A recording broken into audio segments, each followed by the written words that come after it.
Hola, pues seguimos en casa, seguimos trabajando, seguimos pues colaborando con Rompeviento. Ahora en estas condiciones también las cápsulas ya no tienen la frecuencia con la que solíamos hacerlas, pero bueno, hemos intentado mantener este espacio y hemos intentado sobre todo mantener el diálogo, la comunicación con ustedes. Y bueno, a mí me parece muy importante el día de hoy un decreto que se publica en el Diario Oficial de la Federación sobre algunos aspectos relacionados con materia de seguridad pública, que me parece importante la discusión que se va a generar, ya se está generando incluso el día de hoy, 11 de mayo, en redes sociales, lo que se va a generar en los próximos días, en las próximas semanas, en varios espacios de discusión.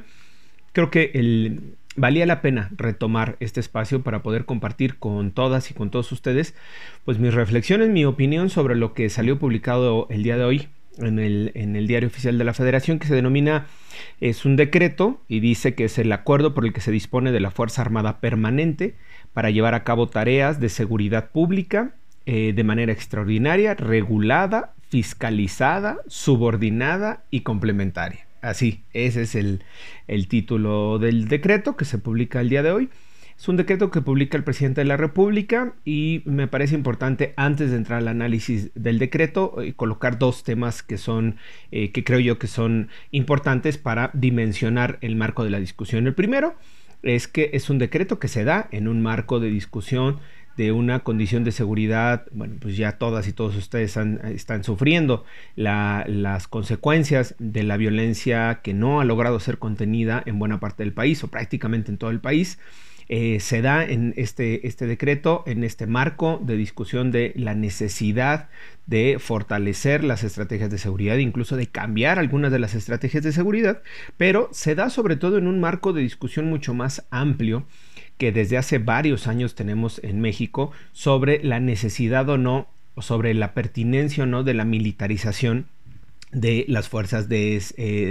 seguridad pública, es decir, la militarización, la participación de las Fuerzas Armadas en estas tareas de seguridad pública. Ya desde hace muchos años ha tenido esta discusión, tanto con Calderón como con Peña Nieto y ahora con el propio Andrés Manuel López Obrador, si la competencia, las atribuciones, la capacidad que tiene el ejército es una fuerza que tiene que estar de carácter permanente o, digamos, cotidiana haciendo estas labores de seguridad, o solo se deberían de tener competencias extraordinarias o facultades extraordinarias para participar en estas tareas de seguridad. Y bueno, yo creo que la discusión se ha dado y muchos de ustedes han seguido estas discusiones tanto en Rompeviento como en otros medios en torno a que hay una posición mayoritaria de una buena parte de la población, de una buena parte de organizaciones defensoras de derechos humanos, como es el caso de la organización a la que pertenezco, de mi propia experiencia como defensor de derechos humanos, de no apoyar esta serie de actos de militarización en relación a las fuerzas de seguridad, por muchas razones, pero entre ellas porque hay menos controles hacia el ejército, porque tienen una formación diferente en las fuerzas castrenses que las fuerzas policiales, porque no están entrenados de la misma forma, porque no tienen una dimensión de las violaciones a los derechos humanos como lo están teniendo o lo deberían tener los policías en la formación, es decir, por múltiples aspectos. No es menester en este momento entrar a esa discusión, pero me parece importante colocarlo, es decir, hay una posición desde el lado de las organizaciones de derechos humanos y de los organismos especializados en materia de derechos humanos de no avanzar por esa ruta de la militarización. Cierro el comentario. Sin embargo, en la situación actual de México, en las condiciones en las que está nuestro país sobre ola que no para de violencia, se aprobó el año pasado una reforma constitucional para crear la Guardia Nacional. Muchas y muchos de ustedes recordarán todas estas discusiones. Se aprobó la Guardia Nacional en los términos no que había sido planteado por el presidente, pero con algunas adecuaciones que se hicieron en el Congreso de la Unión. Se aprobó por unanimidad de todos los partidos políticos el crear la Guardia Nacional con estos, y yo aquí voy a poner algunas referencias que son importantes, con estos candados que se establecieron en la propia reforma que se publicó el 26 de marzo del año pasado, justo hace un poquito más de un año, del 2019. En esta reforma no solo se modificaban algunos artículos constitucionales para crear la Guardia Nacional, para facultar al presidente a crear esta Guardia Nacional en esta suerte de híbrido entre una policía civil y militar con competencia, con formación militar pero con control civil, este híbrido que se tuvo la discusión durante el año pasado, bueno, ya se publicó por consenso el 26 de marzo del año pasado. Y en uno de esos artículos que se publican en esa reforma, en particular el artículo 5º transitorio de esa reforma, y me permito leer textual para no fallar a la memoria, ese artículo 5º transitorio dice: durante los 5 años siguientes a la entrada en vigor del presente decreto, en tanto la Guardia Nacional desarrolla su estructura, capacidades e implantación territorial, el presidente de la República podrá disponer de la Fuerza Armada Permanente en tareas de seguridad pública, de manera extraordinaria, regulada, fiscalizada, subordinada y complementaria. Aquí empezamos a ver estos adjetivos que se retoman en el decreto publicado el día de hoy, el 11 de mayo del 2020. Y después el segundo párrafo de ese mismo artículo dice que el Ejecutivo rendirá cuentas al Senado sobre la utilización de las Fuerzas Armadas Permanentes en un informe anual que se entregará semejante al informe de gobierno, pero es un informe especial sobre la actuación de la Guardia Nacional, donde se recuperará toda esta información de lo que está teniendo el presidente en función de este artículo 5º transitorio. Ahora, damos ese salto al día de hoy, 11 de mayo del 2020. Esto que yo decía, se aprobó hace más de un año por consenso de todos los partidos políticos y se estableció esta facultad, insisto, extraordinaria del presidente de hacer uso de la fuerza permanente de las Fuerzas Armadas en una suerte de transición hacia lo que sería una Guardia Nacional capacitada, fortalecida con presencia territorial, y se estableció esta posibilidad de que mientras la Guardia Nacional tuviera el personal y la capacidad para hacer frente en todo el país, que las Fuerzas Armadas Permanentes tuvieran esta participación como lo habían tenido durante los años anteriores. Insisto, esa posición fue muy criticada, pero así se aprobó y eso es lo que está operando hoy en día. El decreto del día de hoy, que ha generado una ola de críticas, que ha generado una andanada de comentarios agresivos, no solo en contra del presidente, sino en contra prácticamente de todo el gabinete y de todas las personas que en su momento votaron y votamos por Andrés Manuel López Obrador, se da desde mi particular punto de vista como analista, como defensor de derechos humanos y como abogado, sin un parámetro de medición real. Se están haciendo descalificaciones a priori sobre el contenido de este decreto, se está descalificando a todo el gobierno por el contenido de este decreto, y yo insisto y voy al punto del análisis. El decreto, así como está, tiene algunas falencias, tiene algunos errores, tiene algunos errores de comunicación incluso que no quedan muy claros.